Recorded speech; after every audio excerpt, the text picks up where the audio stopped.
नमस्कार. रात्री जागरणाची सवय असेल किंवा दुपारी जर झोप घेत असाल तर आजचा हा व्हिडिओ खास आपल्यासाठी आहे.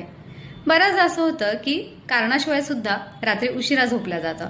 यामुळे शरीरात वातदोष वाढतो. आता हा वातदोष जो आहे तो शरीरात कोरडेपणा आणणारा आहे आणि दुपारी जर झोप घेतली तर त्यामुळे शरीरात कफदोष वाढतो, जो की स्निग्ध गुणाचा आहे. त्यामुळे शरीरामध्ये जडपणा, आळस या गोष्टी जाणवतात. अर्थातच जर स्थूल व्यक्तीने दुपारी झोप घेतली तर त्यांचं वजन आणखीच वाढणार आहे, म्हणून त्यांनी ती टाळावी.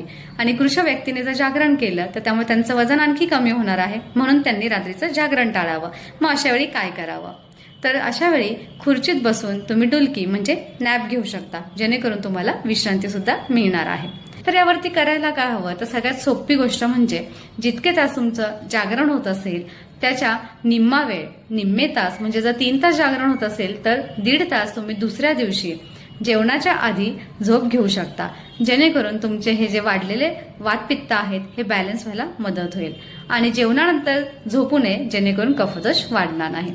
आता बऱ्याच अशा कंडिशन्स आहेत की ज्यावेळी दुपारची झोप ही आपल्याला मानवते, जसं ग्रीष्म ऋतू किंवा वयोवृद्ध, बालकं, स्त्रिया, यासोबतच जे गायनाने किंवा सतत ओझं उचलून किंवा पायी चालण्यामुळे दमले असतील, किंवा जे विद्यार्थी आहेत जे अभ्यास करून दमले असतील, यासोबतच ज्यांना अजीर्ण म्हणजे इनडायजेशन झालं असेल, तर या सर्वांना दुपारची झोप ही मानवते.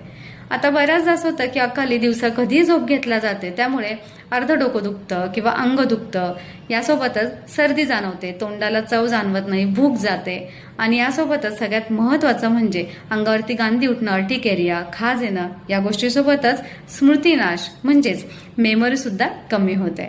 म्हणूनच तुम्हाला जर तुमची मेमरी, स्मरणशक्ती उत्तम ठेवायची असेल तर अशा प्रकारे झोपेचे हे साधे नियम आपण नक्कीच पाळायला हवे.